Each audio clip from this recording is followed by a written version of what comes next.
안녕하세요. 차준입니다. 고독의 영성이란 제목으로 강의를 하려고 합니다. 고독은 아, 누구에게나 좀 반갑지 않은 그런 단어인데요.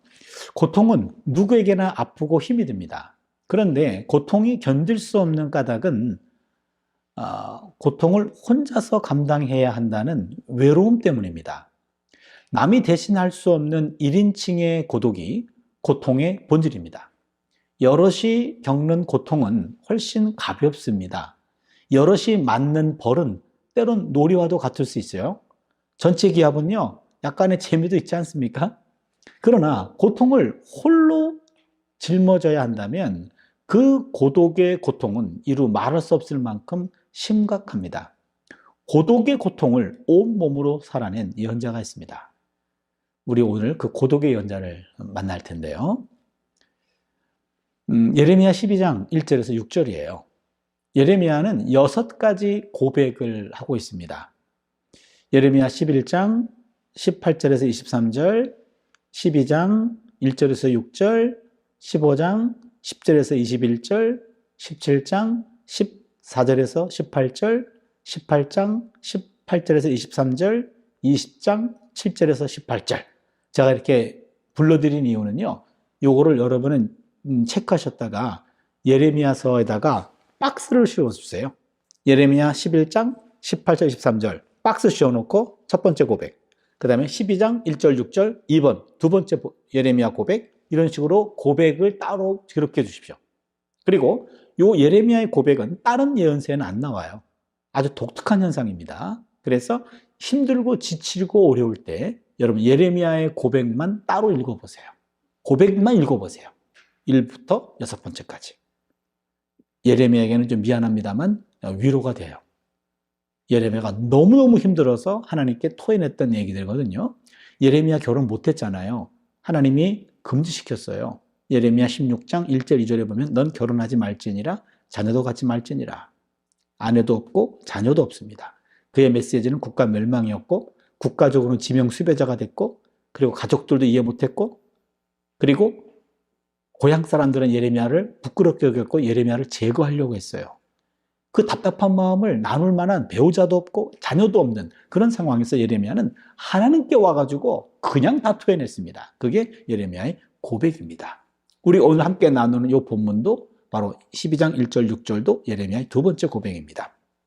1절을 보세요. 야훼여, 내가 주와 변론할 때에는 주께서 의로우시니이다. 그러나 내가 주께 질문하옵나니 악한 자의 길이 형통하며 반역한 자가 다 평안함은 무슨 까닭이니까?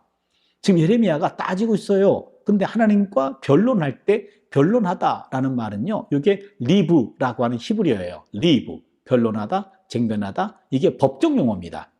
근데 질문의 내용을 보니까 단순히 하나님께 불평을 쏟아내는 수준이 아니고 하나님께 따지고 있고 하나님을 고소하고 있어요. 예레미야의 불평은 시시비비를 가르는 고소 단계까지 이르고 있다고 볼 수 있습니다. 지금 하나님을 고소했습니다. 고소 내용은 뭡니까? 의인의 불행과 악인의 행복이라는 거예요. 하나님, 이게 뭐예요 도대체? 악한 자가 형통하고 반역한 자가 평안한 거, 이게 뭐예요 하나님? 어떻게 세상이 이 모양입니까? 라고 지금 하나님께 지금 불평하고, 그렇게 역사를 이끌고 계시는 하나님, 당신 문제 있는 거 아니에요? 라고 지금 하나님을 고소하고 있는 겁니다. 요 의인의 불행과 악인의 행복이라는 주제, 이거는요 구약 성경에서 자주 볼 수 있는 주제 중에 하나죠. 시편 73편 12절 13절을 보시면 이들은 악인들이라도 항상 평안하고 재물은 더 불어나도다. 아니, 악인이 평안하고 재물은 점점 불어나요. 시인도 이것이 이해할 수가 없어서 하나님께 지금 탄식하고 있는 내용인데, 이런 내용들, 의인의 불행과 악인의 행복이라는 주제는 구약 성경에서 예언자로서는 예레미야가 처음으로 제기하고 있습니다. 2절을 보면 주께서 그들을 심으심으로 그들이 뿌리가 박히고 장성하여 열매를 맺었거늘 그들의 입은 주께 가까우나 그들의 마음은 머니이다. 여기 보면은요, 예레미야는 하나님이 악한 사람들을 심고 그들의 뿌리가 박히고 장성하고 열매를 맺도록 해 주셨습니다 라고 말하고 있어요. 뭐가 연상이 됩니까? 나무가 그려지지 않습니까? 나무. 그들을 나무같이 심고 뿌리가 박히게 하고 그리고 열매를 맺게 주었다라는 말입니다. 구약 성경에서 이 나무라는 이미지, 나무들은요, 하나님과 그의 율법을 제대로 신뢰하는 자들을 가리킬 때 쓰는 말이에요. 예레미야 17장 7절 8절을 보시면 무릇 야훼를 의지하며 야훼를 의뢰하는 그 사람은 복을 받을 것이라. 그는 물가에 심어진 나무가 그 뿌리를 강변에 뻗치고 더위가 올지라도 두려워하지 아니하며 그 잎이 청정하며 가무는 해에도 걱정이 없고 결실이 그치지 아니함 같으리라. 그래서 나무는 구약 성경에서 의인을 가리킵니다. 시편 92편 12절을 보시면 의인은 종려나무같이 번성하며 레바논의 백향목같이 성장하리로다. 의인은 종려나무같이 번성하며 레바논의 백향목같이 성장한다 라고 말합니다. 여러분 잘 기억해 주세요. 구약에서 나무는 의인을 상징합니다. 그런데 여기서 겉으로는 의인 같아 보이는 그 사람들, 절대로 하나님을 진심으로 믿는 사람들은 아닙니다 라고 지금 예레미야가 하나님께 지금 따지고 있어요. 그들의 입은 늘 하나님을 내세우지만 마음은, 그들의 중심은 하나님을 멀리하고 있습니다. 12장 2절이죠. 그들의 입은 주께 가까우나 그들의 마음은 머니이다. 입은 하나님께 가까울지 몰라도 그들의 마음은 멉니다. 인간인 내가 봐도 경건한지 하는 것이지 본심은 그렇지 않잖아요. 입술만 경건한 거잖아요. 그런데 인간의 중심을 꿰뚫어 보시는 하나님이 그들의 경건 가면으로 가려진 그들의 본 모습을 모를 리가 없지 않습니까? 그러면서 지금 하나님께 따지고 있는 거예요. 그리고 이어서 한원시의 중요한 요소 중에 하나가 바로 나는 무고합니다. 자신의 무고함을 호소하는 무죄 선언인데요. 그게 3절에 나옵니다. 야훼여, 주께서 나를 아시고 나를 보시며 내 마음이 주를 향하여 어떠함을 감찰하시오니 양을 잡으려고 끌어냄과 같이 그들을 끌어내시되 죽일 날을 위하여 그들을 구별하옵소서. 예레미야가 보기에 마땅히 처벌받아야 악한 사람들은 처벌받지 않고 오히려 고난받는 쪽은 하나님에 의해서 부름받았고요, 하나님의 충실한 종이었던 예레미야 자신이었어요. 예레미야는 고향 사람들에게도 생명의 위협을 느꼈어요. 11장 21절을 보시면요, 야훼께서 아나돗 사람들에게 대하여 이와 같이 말씀하시되 그들이 네 생명을 빼앗으려고 찾아 이르기를 너는 야훼의 이름으로 예언하지 말라. 두렵건대 우리 손에 죽을까 하노라 하는도다. 이 아나돗 사람들이 예레미야 입을 막으려고 했어요. 그 아나돗 사람들을 통해서도 생명의 위협을 느꼈습니다. 예레미야는 이때 악인을 처벌해달라는 간구를 하면서 그의 기도를 마감합니다. 12장 3절 하반절을 보시면 양을 잡으려고 끌어냄과 같이 그들을 끌어내시되 죽일 날을 위하여 그들을 구별하옵소서. 여러분, 예레미야 이런 기도를 했어요. 자기를 박해하고 자기를 죽이려고 하는 사람들을 죽여달라고 기도했어요. 일종의 저주기도인데요. 여러분, 이런 저주기도 해도 되나요? 하고 싶은데 하면 안 될 것 같죠? 근데 구약학자들 가운데서도 구약에 나오는 저주시가 있거든요. 시편 109편 저주시예요. 아주 유명한 저주시입니다. 그런데 어떤 구약학자들은 구약시대는 아직 예수를 모르던 사람들이었기 때문에 저주했지만 신약시대에 오면 예수님은 원수를 사랑하라고 했고 원수를 위해서 기도해야 되는 것 아니냐, 저주는 예수 믿는 사람은 하면 안 된다 라고 말하는 분도 있어요. 물론 그런 말도 일리는 있겠습니다만 저는 구약학자로서 저주기도 경우에 따라서는 할 수도 있다라고 생각합니다. 시편 137편 7절 9절을 보시면요, 야훼여, 예루살렘이 멸망하던 날을 기억하시고 에돔 자손을 치소서. 그들의 말이 헐어버리라 그 기초까지 헐어버리라 하였나니 멸망할 딸 바벨론아, 네가 우리에게 행한 대로 네게 갚는 자가 복이 있으리로다. 네 어린 것들을 바위에 메어 치는 자는 복이 있으리로다. 여기 보면요, 지금 멸망할 딸 바벨론아, 너희가 우리에게 행한 대로 네게 갚는 자가 복이 있다. 내 어린 것들을 바위에 메어 치는 자가 복이 있다. 여러분, 바벨론에 있는 그 아이들을 바위에다가 메어 치는 자가 복이 있다라고 지금 노래하고 있어요. 이런 노래 해도 되나요? 다시 물어볼게요. 누가 이 노래를 불렀냐면 바벨론 포로로 끌려갈 때요, 아이의 젖을 물리고 있었어요. 근데 이 아이는 지금 상황 파악이 안 되잖아요. 울고 있습니다. 젖이 모자라 울고 있어요. 바벨론 군인들이 그 젖 먹는 아이를 뺏어다가 그 엄마 보는 앞에서 바위에 쳐서 으깨어 죽인 아이들이 많아요. 그것을 겪은 엄마예요. 그 엄마가 바벨론 포로지에서 이런 기도하고 있어요. 하면 안 되나요? 안 된다고 하는 말이 폭력이 아닐까요? 그런 기도 해야 됩니다. 할 수 있습니다. 그런 기도를 통해서 그의 그 아픈 상처를 달래고 있는 거고, 상처가 지금 치료받고 있는 과정입니다. 성경이 가르쳐주는 기도의 길은 어두운 감정들을 무조건 덮으라고 말하지 않습니다. 오히려 어두운 감정들을 솔직히 드러내라고 말합니다. 그것들을 하나님께 내보이라는 거예요. 이러한 행위는 심오한 믿음의 행위입니다. 시인은 그들의 분노와 증오를 기도 속으로 가지고 갑니다. 우리는 기도 바깥에 놓고 기도합니다. 그건 안 됩니다.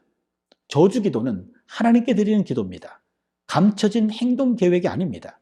저주는 분을 내어도 죄를 짓지 말라라는 에베소서 4장 26절의 말씀에 입각해서 분노를 표현하는 것뿐입니다. 여러분, 원수는 우리가 갚아서는 안 됩니다. 원수는 하나님이 갚아요. 우리는 하나님께 갚아달라고 기도할 뿐입니다. 그런 저주 기도, 기도하는 선까지는 우리가 해도 됩니다. 우리가 그를 죽이지 않게 하기 위해서 내 안에 있는 분노와 내 어떤 트라우마와 상처와 살의를 바깥으로 제거하는 것이 바로 하나님께 토해내는 그런 기도입니다. 예레미야도 그런 기도를 했습니다. 그런 기도를 하다 보면 내 마음이 변화가 되든지, 아니면 하나님이 정의로 그 사람을 심판하든지, 아니면 내 마음이 완전히 변화가 돼가지고 그를 용서할 수 있든지, 그 과정 중에 있습니다. 그러나 제가 말씀드리고 싶은 것은 그 아픔의 과정, 그 저주 기도가 나올 수밖에 없는 사정, 그 사정을 생략하지 말자 이 얘기예요. 어떻게 예수 믿는 사람이 그럴 수 있습니까? 그럴 수 있어요. 예수 믿는 사람은 사람 아닙니까?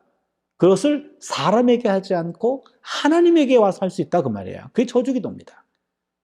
백구편을 그냥 읽기만 해도 속이 시원할 정도로 백구편 저주 기도입니다. 여러분, 힘들고 나를 힘들게 하고 어려운 사람이 있다면은요, 그 사람을 위해서 기도가 안 나온다면은요, 그 사람을 머릿속에 들이고 백구편을 그냥 읽으세요. 그러면은 속이 시원할 겁니다. 엄청난 가장 센 저주 기도가 백구편입니다. 예레미야도 그런 기도를 했습니다. 4절을 보면은요, 언제까지 이 땅이 슬퍼하며 온 지방의 채소가 마르리까? 짐승과 새들도 멸절하게 되었사오니 이는 이 땅 주민이 악하여 스스로 말하기를 그가 우리의 나중 일을 보지 못하리라 함이니이다. 여기 보니까 이 악한 사람들이 누군가, 이 악한 사람들 때문에요, 땅이 슬퍼하네요, 채소가 말라붙어 버리네요, 짐승과 새들도 멸절하게 되었네요. 무슨 얘기입니까? 이 악한 사람들의 악한 행실로 인해서 자연 질서까지 심각하게 파괴되었다라는 말입니다. 이 악한 사람들의 탐욕과 이런 욕심 때문에 자연 세계까지, 생태계까지 교란되고 생태계가 무너지는 것, 우리가 오늘날 많이 보고 있는 거지요. 예레미야 시대 때 주전 627년에 이미 그것을 얘기하고 있는데요. 지금까지 언급했던 이 악인의 정체가 드러납니다. 그게 누구냐면 이 땅 거민이에요. 유다 백성들입니다. 그들은 뭐라고 얘기합니까? 그가 우리의 나중 일을 보지 못하리라 하면서, 그는 하나님이에요. 그들이 악한 일을 행하는데도요, 이렇게 담대해질 수 있는 것은 하나님이 나중 일을 보지 못한다 라고 그들이 은밀하게 서로 말하면서 지금 즐기고 있어요. 악을 즐기고 있습니다. 죄의식은 없고요, 악행을 즐기고 있는 것처럼 보입니다. 전도서 8장 11절을 보면 악한 일에 징벌이 속히 실행되지 않으므로 인생들이 악을 행하기에 마음이 담대하도다, 이거예요. 악한 일에 징벌이 속히 실행되지 않아요. 그러다 보니까 인생들이 악을 행하기에 마음이 담대해요. 아니, 뭔가 잘못을 했으면 당장 불벼락에 떨어질 것 같은 그걸 느꼈는데, 아니, 그런 일이 벌어지지 않아. 점점 담대해집니다. 디도서 1장 16절을 보시면 저희가 하나님을 시인하나 행위로는 부인하니 가증한 자요 복종치 아니하는 자요 모든 선한 일을 버리는 자니라. 하나님을 시인합니다. 그러나 행위로는 부인해요. 이게 문제입니다. 입술로는 하나님을 들먹이지만 속으로는 하나님과 무관한 가치관을 가지고 있어요. 사실 자신들이 악하고 폐역한 삶을 살아도 별 탈이 없어요. 오히려 더 잘 살고 있습니다. 그들에게 하나님의 존재와 하나님의 능력이 부인되는 것은 어찌 보면 당연하지 않을까. 이런 사람들을 우리는 실제적 무신론자라고 말합니다. Practical atheist. 실제적인 무신론자예요. 입술로는 하나님을 인정합니다. 부릅니다. 그러나 실제적으로는 하나님 없는 것 같이 살아요.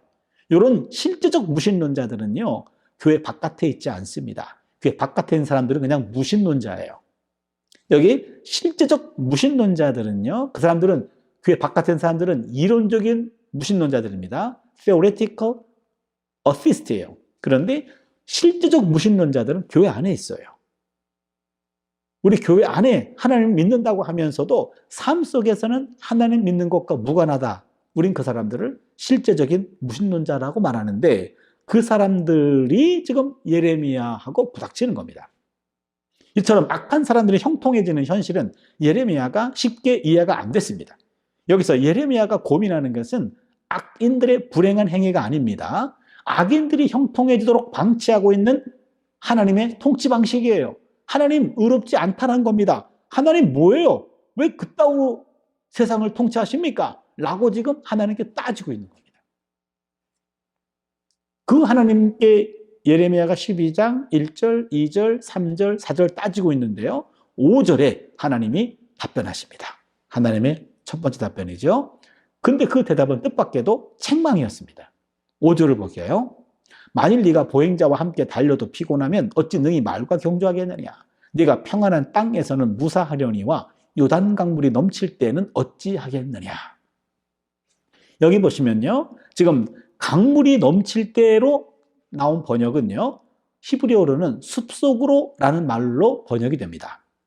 그러니까 무슨 말이냐면, 네가 평안한 땅에서는 무사하려니와 요단 강물이 넘칠 때에는 어찌하겠느냐.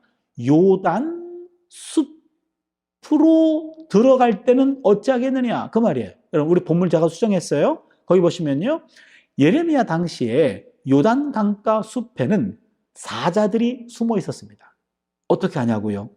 예레미야 49장 19절이 말합니다. 보라, 사자가 요단강의 깊은 숲에서 나타나듯이. 지금의 요단강은요, 요단 그냥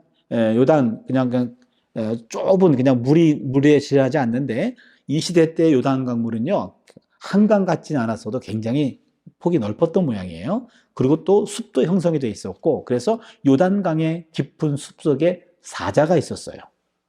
그럼 이게 무슨 얘기입니까? 지금 악한 자들을 처벌할 것이라는 예레미야 11장 21절로 23절의 그런 통상적인 답변이 아니에요. 이 대답은 참으로 이례적입니다. 지금 예레미야뿐만 아니라 오늘의 우리도 당혹스럽게 만들어요. 예레미야의 진지한 질문에 대해서 어떻게 악한 자의 길에 형통하며 반역한 자가 평안합니까? 라고 하나님께 따졌는데, 하나님은 완전히 동문서답으로 답변하고 있습니다. 경고조로 말하고 있어요. 예레미야 현 상황은, 야, 네가 지금 보행자와 함께 달리는데 피곤해? 어찌 능히 말과 경주하겠느냐. 무슨 말입니까? 넌 지금 뛰어다니는 말도 아니고 걸어다니는 보병하고 경주하고 있어. 너가 지금 서 있는 곳은 사자가 득실거리는 요단 숲풀도 아니야. 평화로운 땅이야.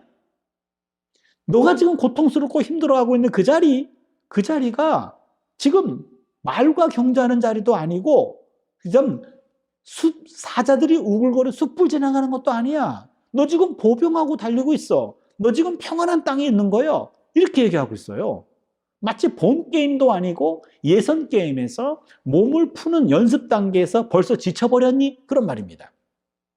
복싱 선수가 12라운드를 뛴다고 한다면 링 위에 뛰어 올라가서 12라운드를 다 뛰었어. 그리고 너무 이제 지쳐가지고 하나님 더 이상 못 뛰겠습니다. 그런데 하나님이, 야, 너 아직 링 위에 올라가지도 않았어. 그렇게 얘기하는 거예요. 너무 기가 막힌 거 아닙니까? 난 지금 탈진 상태예요. 근데 지금 하나님이 내 마음을 알아주기는커녕 너 아직 본 게임도 시작하지 않았어 라고 얘기하는 거예요. 아니, 하나님이 이 땅에서 하시는 일이 옳습니까? 그럽니까? 이거 따지고 있는데, 옳고 그름의 문제가 아니라 하나님은 예레미야에게 너 더 복종해, 그렇게 말하고 있어요. 옳고 그름의 문제가 아니라 복종의 문제로 이슈가 바뀌었어요. 하나님의 대답, 즉 하나님의 유일한 요구는 인간적인 이해를 초월하는 보다 철저한 복종이었습니다. 하나님 말씀은요, 놀랍게도 여기서 멈춰버렸어요. 야속할 정도입니다. 인간적인 이해를 포기한 복종이 어떤 유익을 가져다 주는지 한마디도 없습니다. 아마도 예레미야는 하나님의 이 질책에 그만 압도당했던 것 같습니다. 마치 욥이 폭풍 가운데서 말씀하신 하나님 앞에서 압도돼서 침묵했듯이 욥도 여기서 하나님의 이런 경고에 대해서 더 이상 반문하지 않고 아무런 말이 없습니다. 이 순간에 아마도 보통 사람들이라면 하나님, 저와 세상을 보는 눈이 다르네요. 너무나 가치관이 다르네요. 우리 이참에 그냥 헤어집시다 라고 말할지 모르겠어요. 예레미야는 이해가 되지 않는 상황이지만 일단 수용합니다. 바로 이겁니다. 이해할 수 없는 하나님이지만, 내가 감당할 수 없는 하나님이지만, 그러나 하나님은 하나님이시기 때문에 내가 이 길에 탈선하지 않고 이 길에 머물겠습니다 라는 모습이 예레미야에게 보이는 거예요. 그리고는요, 이제 마지막에 예레미야에게 하나님의 답변이 주어집니다. 두 번째 답인데요, 질책을 넘어서서 경고합니다. 경고해요. 6절을 보시면, 내 형제와 아버지의 집이라도 너를 속이며 내 뒤에서 크게 외치나니 그들이 네게 좋은 말을 할지라도 너는 믿지 말라. 이것도 기가 막힙니다. 예레미야의 고통은 외적인 요인이었던 타인과의 갈등과 주변의 위험한 환경에서 일어나는 일이었습니다. 그런데 거기서만 끝나는 것이 아니라 내부적으로 가족 내에서도 지속이 됩니다. 가족에게도 이해받지 못하는 거예요. 가족은 밖에서 받은 온갖 스트레스와 수모를 포근하게 이해해주고 감싸 안아주고 풀어주는 안식처가 아닐까요? 가족은 정말 소중하지 않을까요? 지금 예레미야는 가족도 믿을 수 없는 상황이 된 거예요. 가족은 희망의 원천이고 힘의 원천 아닙니까? 명태한 사람들, 좌절을 경험한 사람들도 가족이 있다는 이유 하나만으로도 제기하는 경우가 많아요. 그러니까 가족은 내 악에 있어서 짐이 되긴 하지만 또한 힘이 되기도 합니다. 힘들고 어려울 때 가족들 때문에 다시 힘을 얻는 경우들이 많이 있잖아요.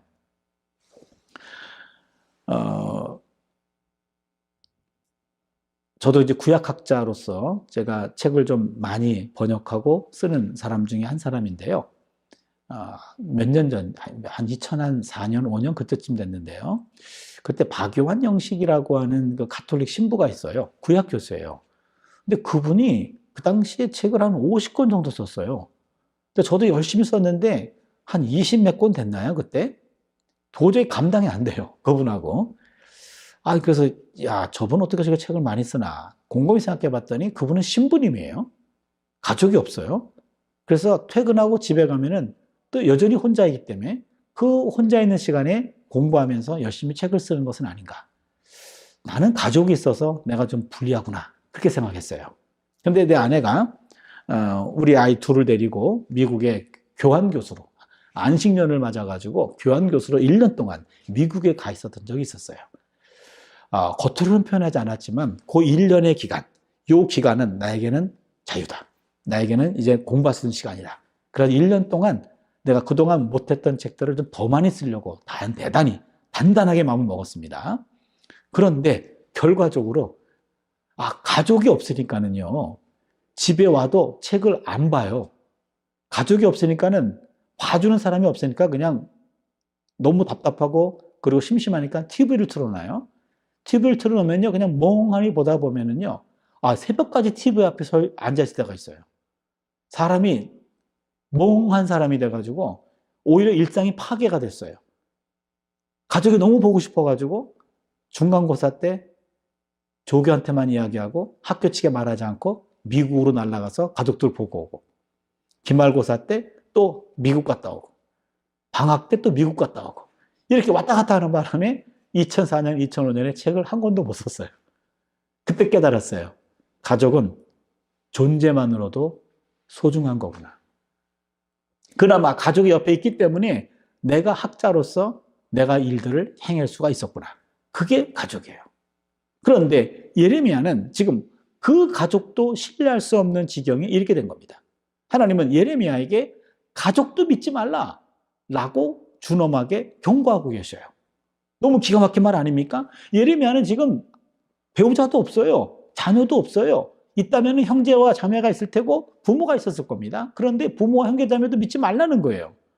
예레미야는 모든 사람들의 저주거리가 되어야만 했습니다. 예레미야 15장 10절을 보면 내게 재앙이로다 나의 어머니여 어머니께서 나를 온 세계에 다투는 자와 싸우는 자를 만날 자로 나오셨도다. 내가 꾸어주지도 아니하였고 사람이 내게 꾸이지도 아니하였건만은 다 나를 저주하는도다. 뭡니까? 예레미야는 태어나자마자 모든 사람들이 다 나를 저주합니다. 이게 뭐예요, 하나님? 모든 사람들의 저주거리가 된 것이 예레미야였습니다. 예레미야가 따돌림을 당하고 많은 사람들에게 저주를 당했습니다. 그러나 여기서 끝나지 않습니다. 그의 친한 친구들마저도 그를 버리고 공격합니다. 예레미야는 친구들도 원수가 되었습니다. 예레미야 20장 10절을 보면은요, 나는 무리의 비방과 사방의 두려움을 들었나이다. 그들이 이르기를 고소하라, 우리도 고소하리라 하오며 내 친한 벗도 다 내가 실족하기를 기다리며 그가 혹시 유혹을 받게 되면 우리가 그를 이겨 우리 원수를 갚자 하나이다. 여기 친한 벗도 다 내가 실족하기를 기다리며 그가 혹시 유혹을 받게 되면 우리가 그를 이겨 우리 원수를 갚자 하나이다. 친구들도 예레미야를 넘어뜨리려고 합니다. 예레미야를 제거하려고 합니다. 예레미야는 온갖 고통을 철저하게 홀로 견뎌내야만 했습니다. 사회로부터 국가 지명 수배자가 되었고요. 가족들에게 이해받지 못했고 친구들에게도 오해가 되었고 걸림돌이 되어서 제거의 대상이 되었습니다. 신뢰할 만한 교제와 필요한 도움이 완전히 차단된 고독한 삶, 이것만이 예레미야에게 주어진 삶이었습니다. 그러면 어쩌란 말입니까? 누구도 신뢰할 수 없다면 누구를 믿고 살란 말일까요? 하나님의 대답은 분명합니다. 사람들이 아니라는 거예요. 하나님, 나를 믿어라. 오직 나만을 믿어라. 이게 오늘 예레미야 12장 1절에서 6절까지 주어지는 이 전체 탄식 본문의 메시지입니다. 사실 사람은 믿음의 대상이 아닙니다. 사람은 사랑과 사귐의 대상일 뿐입니다. 시편 146편 3절에서 5절을 보시면요, 귀인들을 의지하지 말며 도울 힘이 없는 인생도 의지하지 말지니 그의 호흡이 끊어지면 흙으로 돌아가서 그날에 그의 생각이 소멸하리로다. 야곱의 하나님을 자기의 도움으로 삼으며 야훼 자기 하나님에게 자기의 소망을 두는 자는 복이 있도다. 여기 보니까 귀인들도 의지하지 말고 도울 힘이 없는 인생도 의지하지 말아라. 그들이 아무리 힘이 있다 할지라도 호흡이 끊어지면 흙으로 돌아가고 그의 날에 그의 생각이 다 소멸하리로다. 오직 하나님 한 분만을 믿으라고 말합니다. 사람을 사랑하되 의지하지는 말라는 말이죠. 사람은 하나님의 형상으로 만들어졌기 때문에 가능성은 있지만 또한 사람은 죄인이기 때문에 온전하게 믿을 수 있는 존재는 아닙니다.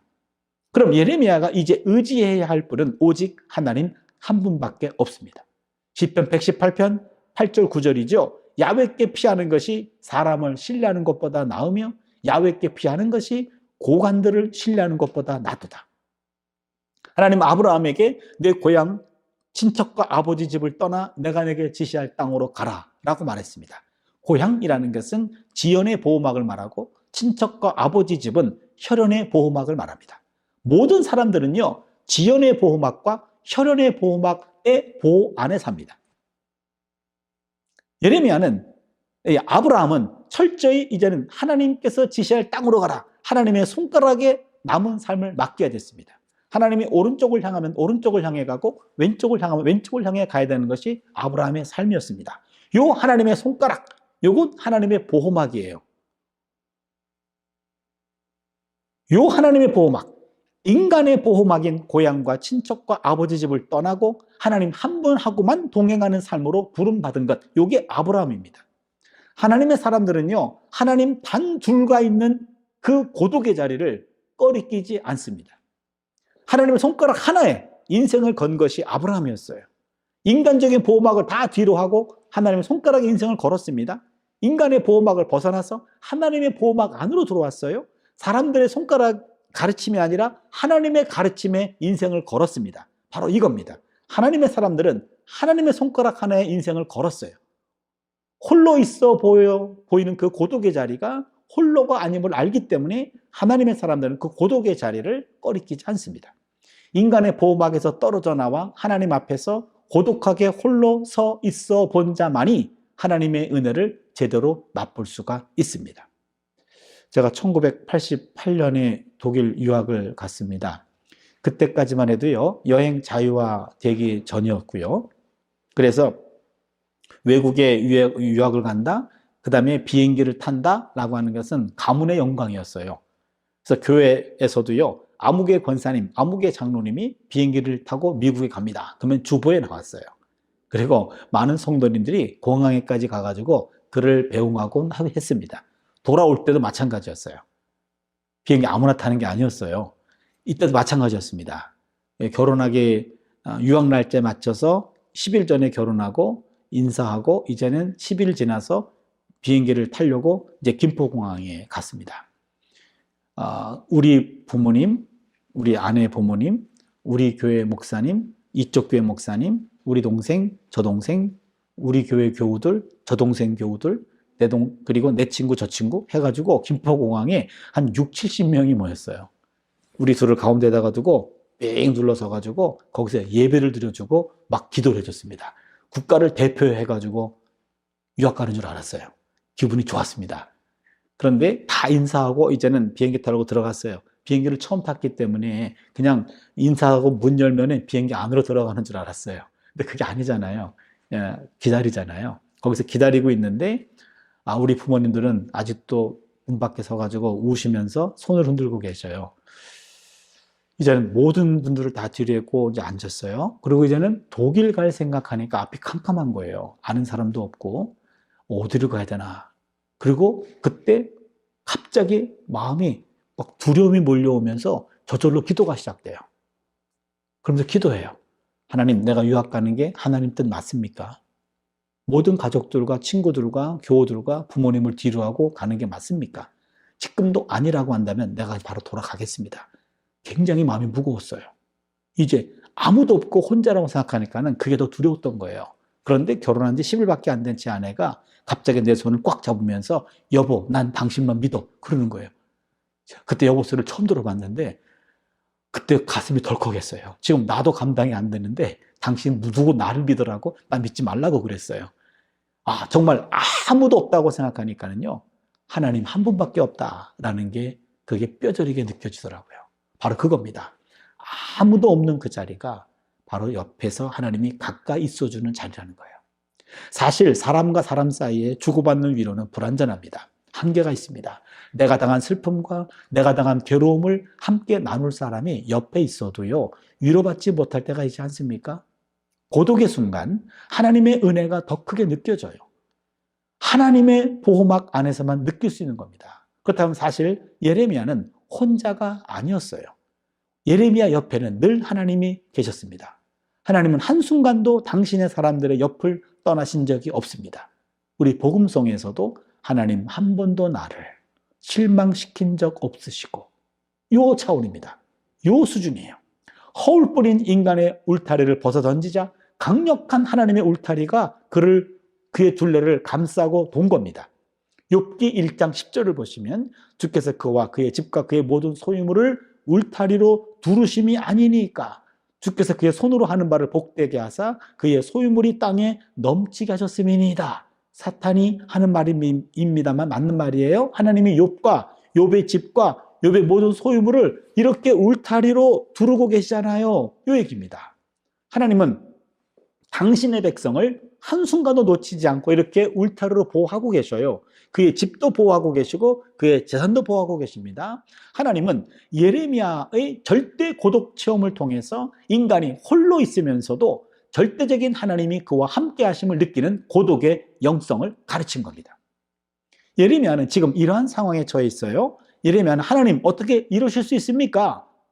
어떻게 나한테 이러실 수 있습니까? 라고 탄식하는데 하나님은 이런 과정을 통해서 사람과 환경을 의지하지 말고 오직 하나님만을 의지하며 당당하게 서라 라고 하면서 고독의 영성을 소유한 자로 만드는 거예요.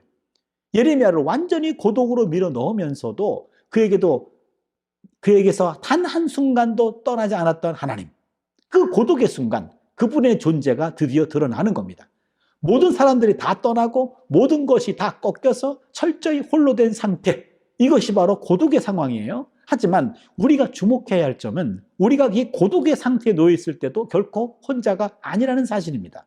그때에도 하나님께서는 변함없이 우리와 함께 하십니다. 그래서 화이트헤드라고 하는 종교 철학자가 있는데, 이분은 이렇게 얘기해요. 고독이야말로 종교성의 본질이다. 쉽게 풀이하면 사람에게는 자기 자신이 철저하게 혼자가 되었을 때 자기 존재의 바탕이신 하나님과 홀로 대면하고 싶어하는 갈망이 생겨난다는 겁니다. 그때야 비로소 하나님을 제대로 더욱 확실히 볼 수 있다는 거예요. 이때 우리가 배우는 것이 곧 고독의 영성입니다. 그래서 우리는요, 예레미야를 고독의 영성을 지닌 예언자라고 말합니다. 고립과 고독은 구분합니다. 고독은 고립이 아닙니다. 고독과 고립은 비슷하지만 같지 않습니다. 고립이 신체적 단절을 의미한다면 고독은 정신적 단절을 의미합니다. 고독하라는 말은 고립되라는 말이 아닙니다. 고립된다고 고립한 것이 고독한 것이 아닙니다. 군중 속의 고독이란 말이 있듯이 사람이 아무리 많아도 마음이 외로운 겁니다. 가끔 사람들이 없어 고독하기보다 사람들과 함께 있을 때 더 고독한 때가 많습니다. 그리스도인들은 고립되지 말고 고독해야 됩니다. 외로움을 느끼지 않고도 혼자 있는 법을 배워야 됩니다. 고립은 타율적 고독이고 고독은 자율적 고립입니다. 고독은 병이 아니고 오롯하게 자신에게 집중할 기회입니다. 여러분, 외로움과 고독도 구분돼야 됩니다. 외로움은 사람이 없어 쓸쓸한 감정이에요. 고독은 스스로 혼자 있겠다는 감정입니다. 외로움은 정서적 감정이고 고독은 영적 감정입니다. 외로움은 사람 앞에 홀로 있는 거고 고독은 하나님 앞에 홀로 있는 겁니다. 우리는 사서 외로울 필요는 없지만 스스로 고독할 줄은 알아야 됩니다. 외로우면 외롭기 때문에 사람을 찾아갑니다. 고독하면 고독하기 때문에 하나님을 찾아갑니다. 신학자 폴 틸리히도 외로움과 고독을 구분합니다. 외로움은 모든 것으로부터 단절되는 데서 오는 홀로 있음의 고통이지만 고독은 내 존재의 근원과 하나됨에서 오는 희열을 누리는 홀로 있음의 영광이다. 다시 말씀드리면 외로움은 혼자 있는 고통이지만 고독은 혼자 있는 즐거움이라는 거예요. 외로움에 사무치는 이들은 많지만 고독이야말로 외로움의 치유자라는 사실을 아는 이는 드뭅니다. 하나님의 현존 앞에 고요히 앉아있는 성 프란치스코, 막달라 마리아가 그려진 그 그림을 보면요, 그 성 프란치스코나 막달라 마리아는요, 홀로 앉음을 통해서 영원한 고향 집에 당도하는 것처럼 보입니다. 외로움은 혼자 있어서가 아니라 홀로 서지 못해서 느끼는 고통입니다. 고독은 의연하게 홀로 서는 힘을 키우는 시간입니다. 혼자여서 외롭고 두려운 것이 아니라 모든 시간과 생각을 혼자 만끽할 수 있다는 것만으로도 고독은 매력적입니다. 외로운 고립을 충실한 고독으로 전환시키는 것만으로도 큰 힘이 솟습니다. 우리가 의지하는 것들, 물질입니까? 힘입니까? 건강입니까? 명예입니까? 지위입니까? 아니면 자식입니까? 이 모든 것들로부터 내려놓음이 시작되는 순간 하나님은 우리의 문제를 접수하시고 결제의 답안을 주십니다. 인생의 가지치기는 우리에게 하나님 한 분밖에 없음을 알려주는 하나님의 은총이기도 합니다.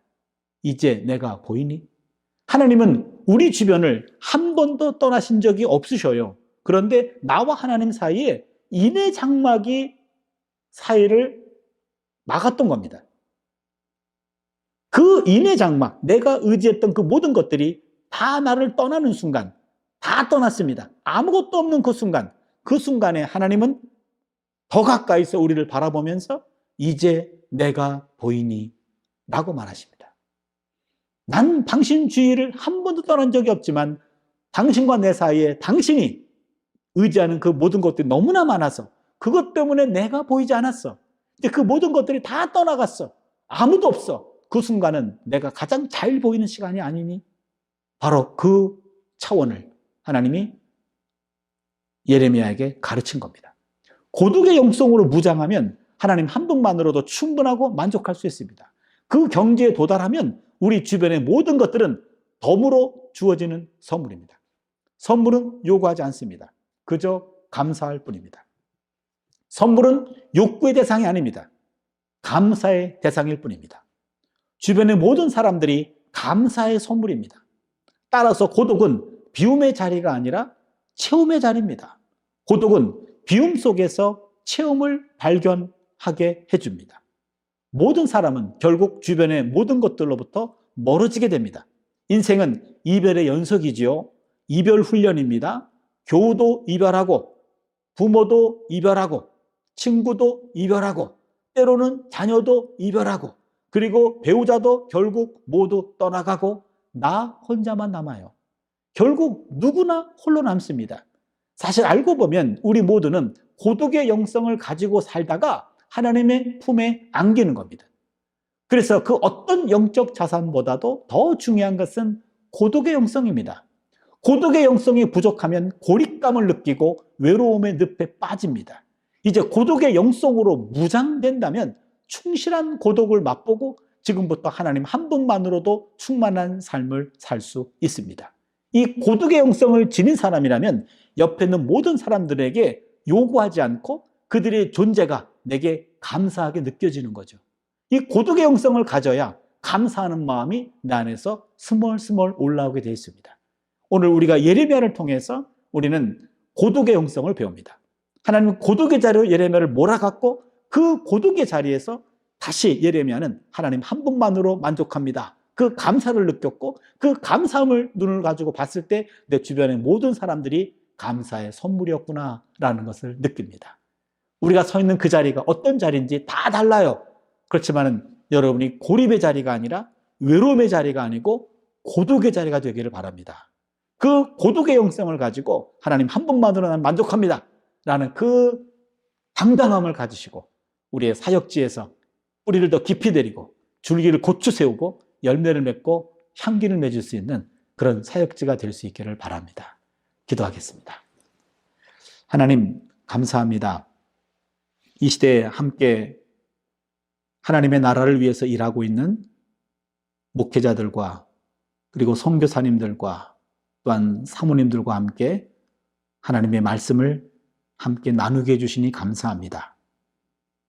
공감의 영성, 고독의 영성, 예레미야에게 줬던 그 영성이 우리의 영성이 되게 하여 주셔서 있는 그 자리에서 오히려 공감하며 고독 속에서 감사함을 느끼는 우리의 남은 사역 삶 되게 하여 주시옵소서.